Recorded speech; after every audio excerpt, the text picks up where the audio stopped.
Go, go, go, go, go, go. 3, 2, 1, 4 tires. Still there, inside. What a jump! What a jump! The track is wet. It's good. Still there, clear. 3, 2, 1. Green flag, green flag. Hello, everyone. Welcome back to the Foreign Fuel Podcast. I am your host, Dom Caplupo, joined as always by Steve Ray, Sam Dooley, and Wesley Riddle. We're back. The chase is back. I mean, NASCAR is so back.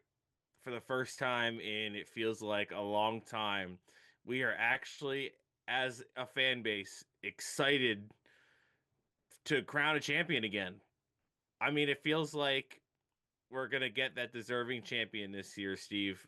I mean, it was over a year of talking about playoffs and championship formats, and I really think they hit the home run here on this format. It really did. I kind of talked about it earlier. I hopped on TikTok live for, I don't know, 10, 15 minutes while they did the announcement earlier. And I just felt like it was the right compromise between,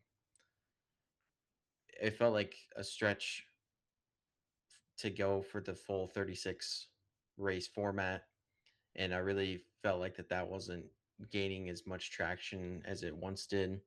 And then obviously going away from the elimination style, the either 5-5 or 3-3-4. So I feel like landing on this chase format, 10 race deal, was just a nice compromise. It's still going to reward consistency. You're still going to have obviously the chase. I'm used to calling it the playoffs now, but you're going to have that postseason feel. So it's nice. First time that we've seen this style of format since 2013. And yeah, I still think it'll be nice. You're going to have 16 drivers in there. So you're still going to have that bigger field chase format. I'm so wanting to call it the playoffs now. So I have to get used to calling it the chase again. But 16 drivers, 10 races, it's going to definitely reward consistency.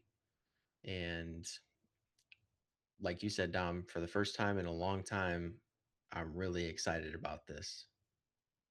Yeah, I genuinely can't wait for the Daytona 500 now. Knowing that the Daytona 500 is going to come around and we're not going to just lock someone right into the playoffs or just something silly like that, kind of taking the prestige away from the Daytona 500. So we finally might just have that prestigious feeling now again with the Daytona 500. We're just winning the Daytona 500 is winning the Daytona 500.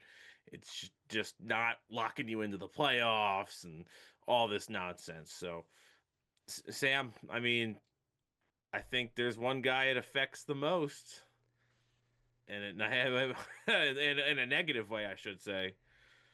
And that's the three-time champ in the field. Yeah, he's got the number 22 on his back, and consistency hasn't been his forte, as he's had a lot of low average finish championships, more than the usual. He benefited a lot from the playoff format these last few years, but I still think he's got it in him. I think it was a way of racing that he adapted to. And I'm not necessarily sure that what they put out there in that format would be the same as what they would put out in a chase format.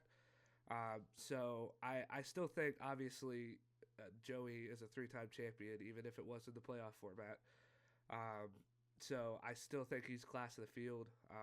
And my thoughts from the Penske episode that we did of our previews still stands. I just think that if he's consistent, especially in this format, that it'll really help out with that. And I think he's able to do it.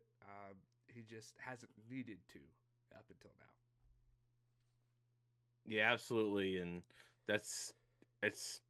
listen, Joey Logano's a three-time champ, and champions of the sport will adapt to any championship format that's laid out in front of them. Jimmy Johnson won in the first version of the chase, the second version of the chase with the wild cards, and he won in the playoffs. So I think he's got the.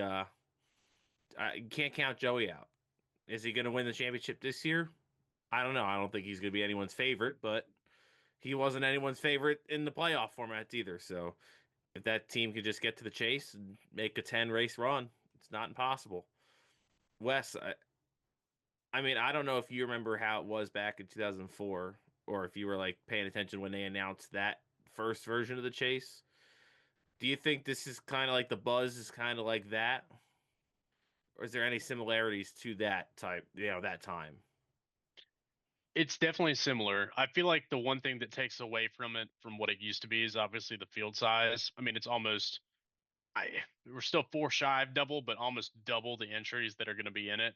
And I feel like then obviously a lot tighter of a points reset when it gets to that point. So it's going to be a little bit different in that sense. Um, the spread's going to be good. You know, I feel like this rewards more of what we're going to see and gives the guys that were the dominant forces, obviously, in the first kind of 2/3 of the season, the better shot of winning the championship, even though there are more entries. You know, guys 15th, 16th, they're going to have a huge deficit to make up. So it's very unlikely that they would win the title, but it's fair for them to at least have a chance because they showed some kind of consistency to beat out 20 other full-time drivers. So I remember when I was a kid, I didn't follow the announcements, if that makes sense. You know, so Mm-hmm. when they announced the playoffs, for me, I was not really understanding in the right mindset of what that was going to entail. But I remember getting into those last races as a diehard Jeff Gordon fan as a kid. My dad is a Dale Earnhardt Jr. fan. That they both had shots. They were right in the hunt, and being able to see, and this is one thing I wanted to mention at some point on the podcast, the broadcasting partners need to ensure that the points are shown at the end of every single race. I mean, if they miss it because they have done that one too many times, and I get that they have to go off the air, but they have to show it. That tells such a big picture, and especially it did for me when I was a kid. You know, not having technology, not having phones, computers to go to. Um, you had to see that for a real good understanding. You know, we had it in the newspaper, but seeing it in the moment was so important for setting up the storylines for the next week. So just hope these broadcasting partners will actually pick up on that and do the job because that literally will tell the whole story of what the season's going to be. If they miss that, that's the biggest the biggest disappointment they could have all year. But aside from that, yeah, the buzz was exciting. My friends, you know, that did watch, we enjoyed it, especially when it got later in the year. Homestead was incredible that year. We're not going to have 2004 Homesteads every year, but we're going to have good races leading up to that championship race. It also gives me excitement for this. I thought about this, you know, for some reason, let's say Ben Kennedy, he mentioned that they ran simulations for when the championship race, you know, if it would get concluded before they got to the last race of the season. That actually gets me kind of excited because I live close to Martinsville. So if I'm able to go to Martinsville, I could see a champion crown. And Mm-hmm. I wouldn't care if there's another race after that and the champion's already been crowned. I feel like a lot of the people that complain about that are kids that weren't even alive when when the format was you know, the old format was existed or 2000 the early years of the chase. So for me that gives me kind of excitement too. You know, I could see a champion crown at my home track and still enjoy a race when I get home the next weekend. So I feel like there's definitely pros, there's definitely some cons. We can get into that, but I feel like overall though, this is the best possible format we could have gotten. It does the best for consistency. It does the best for rewarding drivers throughout the year. And it also gives the drivers that deserve the championship, you know, throughout the first 2/3 and show up for the last third, a rightful chance at being able to close the deal. One of the Absolutely. pros that I saw as well was just the simplicity of the points format that got announced today. You know, for so many years, really since the introduction of stage racing, you had not only these stage points, but then if you won the stage and you get a playoff point, and then when you get to the playoffs, then you were adding up all these points, but then there's playoff points, and so who's in, who's out, and there's so many factors, and it was just, I mean, we're all diehard NASCAR fans, and I felt like sometimes it was hard to pay attention to what was going on. around the points scenarios. So I feel like, while they didn't get rid of stages completely, there's still going to be the stage breaks and they're still going to give out stage points. We're done with the playoff points. I mean, obviously, because the playoffs are dead, but it just adds a nice level of simplicity for the newer fans that are trying to come in, and just don't overcomplicate the system. Go out, and where you finish, you're going to score a certain amount of points. Now, there is still going to be the factor of you still got to try to finish top 10 in stages so that you can get some extra points, whether you want to think of that as like bonus points or however you want to think about it. But that, for many years, we've talked about it on here, it just gets so confusing. Or they would get towards the end of the regular season and then they wouldn't talk about the regular season championship for half the season up until they would get to Daytona, and everything just got very complicated. So now going to this format, it's just very simple. You go out, where you finish, you score a certain amount of points. The driver at the end of the 10 races that scored the most amount of points is going to be the champion. So while we're talking about it, let's just break down just kind of the basics of the format now for anyone that hasn't been able to follow or hasn't seen the news just yet. So basically, you're going to have the top 16 in the regular season standings make the chase. No more one win and you're in. You could win 6 races and not get in. You got to be in the top 16 in points to have a chance at the championship after Daytona in August. Now, the points leader at the end of the first 26 races is going to start the playoffs or the chase with basically 100 bonus points. And 16th is going to have 0. So if you're in 16th place in the points, you're basically a race and a half to 2 races behind the championship lead already. And honestly, that's how it should be.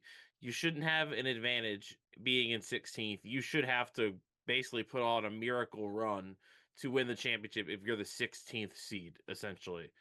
But being in first, you get a 25-point advantage over second to start the chase, basically incentivizing scoring the most points in the first 26 races. Now, you get 55 points for a race win now. It was previously 40, so that's 15 extra points each week for the winner. That means the winner will get 20 more points than second place, and then you have to factor in stage points. But we had so many races where the second place finisher would outscore the winner in points, and that just can't happen. So at the minimum, if you finish second and win both stages and the winner gets no stage points, you'll tie the winner in stage points, which is, I think, is that balance of wins, incentivizing winning, but also incentivizing consistency throughout the season. You get rewarded for winning that race and it helps you in the points, but we're not going to come down to Daytona and the guy 29th in points can't throw the Hail Mary and make the chase. So, but it's still going to be a good battle, Daytona, because you got those guys. That bubble battle is going to be insane from maybe 14th back to 20th. It usually is, and sometimes you get some big names in there. You get like Chris Buescher, you got Kyle Busch, Ty Gibbs in the past couple of years, kind of in that range. So don't expect the excitement to kind of draw away from the cut line or the bubble, essentially going into Daytona in August. And the real nice thing about it is the bubble that we're going to be talking about. The bubble, we're going to be talking about actual 16th place at points.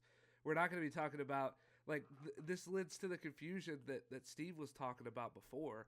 Like it gets so confusing for someone that's trying to come in, halfway through the season at the end of the regular season, because it was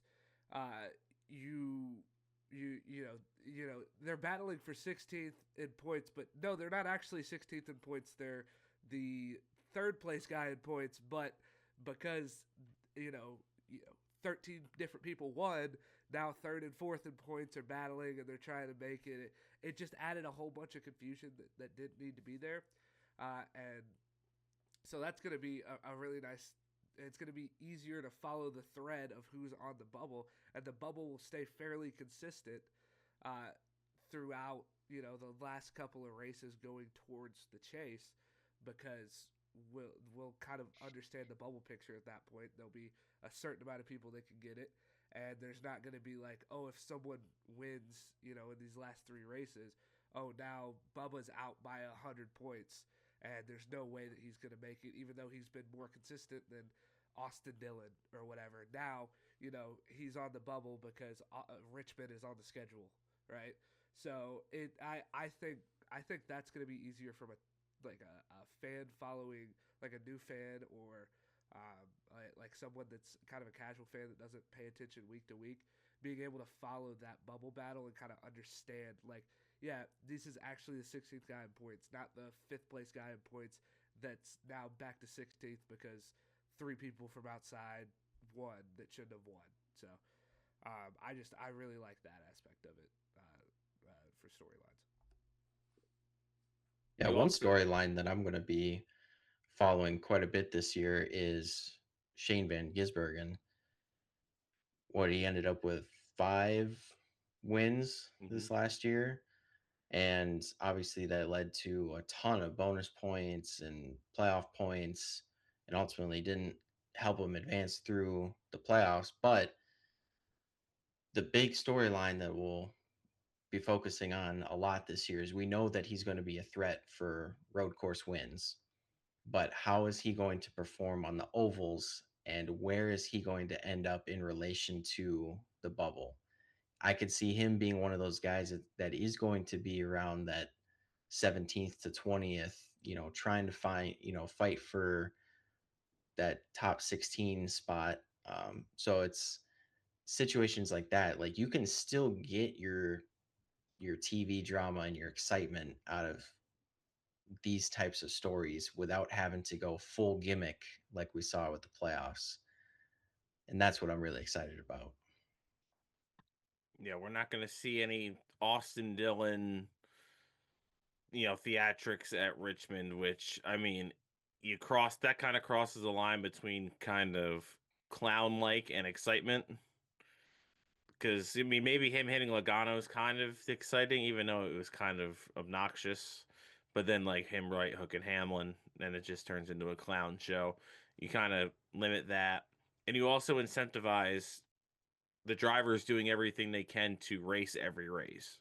They won't try to, make that, maybe Denny Hamlin races Mexico if he needs every point he can get as a driver there. So it takes away any fans that are upset about the Kyle Busch championship in 2015. It takes away, that from happening again. And you got to think there's really not much backlash right now. So who knows as we move forward. But you got to think this format will last a long time. You had the playoffs last for 11 years. So you got to think we're in this format here for the long run, and the original chase lasted 10 years. So you're looking at probably at least 10 years with this format, if not longer. I guess I just hope if we do get to the 10-year mark, this format hasn't changed. And if there is like a dip in viewership, I hope that we're not screaming in 10 years. I know I won't. I'm fine with this. If it stayed forever, I'm A-okay. But I don't want the majority of fans, I feel like they look at viewership and then they look at the, that a lot of the times it's been the format. And sometimes obviously it played in the champion. These past years, it's played into just how the races have played out. But I just don't want that. I don't want the format to be an excuse for a dip in viewership, because I don't think there is hardly anything negative that can come of this. If Jimmy Johnson came in and won 5 championships in a row, I mean, would it look great? No, but is it still fair? Yeah. I mean, Jimmy was a deserving champion. He didn't win every single one, with other formats in that year, but it's all just hypothetical, right? So hopefully we'll be able to stick this one out for a long time, because I really think that it's going to be hard to get something better that compensates, what we've all talked about, just the consistency throughout the year, and then just getting the wins. How do we create superstars? We talk about those drivers. You hear those drivers' names week in and week out. And when you look at this format, you need to stay atop the points throughout. So you're going to have to run up front on a weekly basis. And if your name is sitting atop the points, your name's going to be brought up a lot and people are going to become fans of you. We get into the chase. The driver that wins the first race basically takes the next 2 weeks off and you don't even really hear about them anymore. So what do we how are you supposed to create superstars and people, for people to look up to if you're just kind of talking about them 1 week but then they win, so then you just kind of ignore them for 2 weeks. Now, is it so bad to have a a repeat champion? If we have a guy go out and win the next 3 championships, honestly, it might be what this sport needs because I mean, did people hate Jimmy Johnson? Well, really, probably like Jeff Gordon fans. We hated Jimmy Johnson for winning 5 championships in a row, but you still have to respect the driver and respect the team. And at that point, you create a superstar Jimmy Johnson, and everyone that kind of challenges him is still remembered because they were the ones that came close to dethroning Jimmy Johnson and really just kind of the fight that they went up in the rivalries against the 48, whether it was Gordon, Mark Martin, Carl Edwards, Denny Hamlin, Brad Keselowski. You remember those names because they went head to head against the juggernaut of the 48 team. Yeah, exactly. Each year that Jimmy went out and won those 5 championships, it felt like it was somebody different every single year. Um, like you alluded to, you had Carl Edwards, and then you had Mark Martin, and Denny Hamlin. So it was not the same guy every time.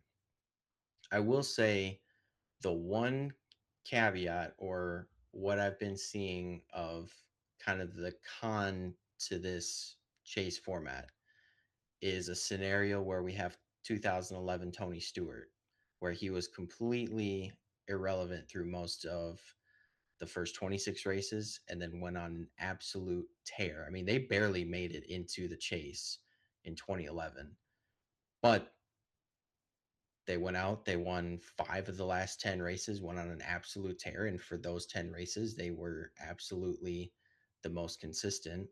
And that's showcased with Tony Stewart getting his 3rd championship. So I will say, like, it's not a 100% perfect system, but compared to what we've had for the last 11 years, this is a million times better. And I just want to say a big thank you to Mark Martin, Dale Jr., everybody that kept pursuing this and didn't just lay down on the sword and die. And I forget if it was maybe Ben Kennedy that was talking about it, right? That said that had it not been specifically for Mark, but I know others, and I know Denny Hamlin was part of those conversations as well, that had it not been for those guys on the playoff committee that kept trying to advocate for some format. I know that Mark really wanted the 36 race format, or even trying to advocate for even at least a chase format. Had it not been for those guys, we still would have had like the elimination style playoffs. So I just want to make sure that we recognize them and say thank you from all of like the purists of the sport and the purist fans. Now I hope that we've gotten this accomplished. My next goal for them would be to get rid of the Charlotte Roval. If we can work on that next, that would be great. Yeah, get the Rover out of here. One interesting thing that Mark Martin did say, which he said specifically that he said that, was that the jump from the 10 race chase to the 36 races point system is a lot easier than the jump from the playoffs to the chase was. So I mean, I don't know if it ever gets back to there. Like it just kind of depends on how the chase does as a format. And like Dom was saying, we're looking at this probably being 10 years or so, at least. If it completely bombs, it'll be 10 years. And if it shows real good interest, maybe we do go back to 36. But Um, yeah, it was real interesting to me to hear Mark say that as obviously someone who doesn't have the authority to say anything like that. But that's kind of just who Mark's been through this whole process and kind of been that rock that's been speaking for the people. And I really do I echo Steve's sentiment.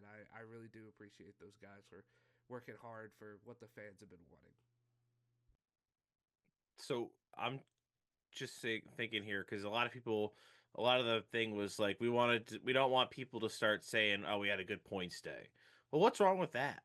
What's wrong with your driver watching your driver go out there run top five all day, and instead of overstepping it and wrecking, trying to gain another spot, they settle there for a fourth place finish, have a great points day, helps them in the pursuit of a championship, which is the ultimate goal instead of a race win.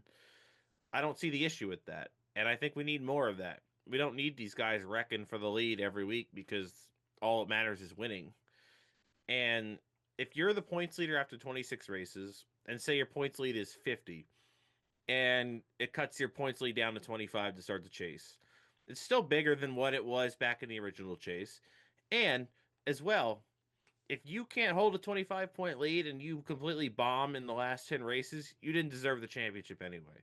Because 10 races is almost a third of the season. So if you can't put it together for 10 races, then I'm sorry, you didn't deserve the championship. Just to take a look to the 10 races, the 10 races that we do have, it's right now a good variety. Steve, I'm with you all the way. The Roval needs to go, but I think that we need to have one road course in the in the last 10 races. I feel like having the absence of it uh, takes away a little bit of what just driver capability, and then we'd end up with a fourth mile and a half. We love mile and a halves, but they need to be spaced out a little bit. So I think that's something that could definitely work on to try, if we can get rid of that Roval, which I'm on board for, just trying to figure out what road course to put down there.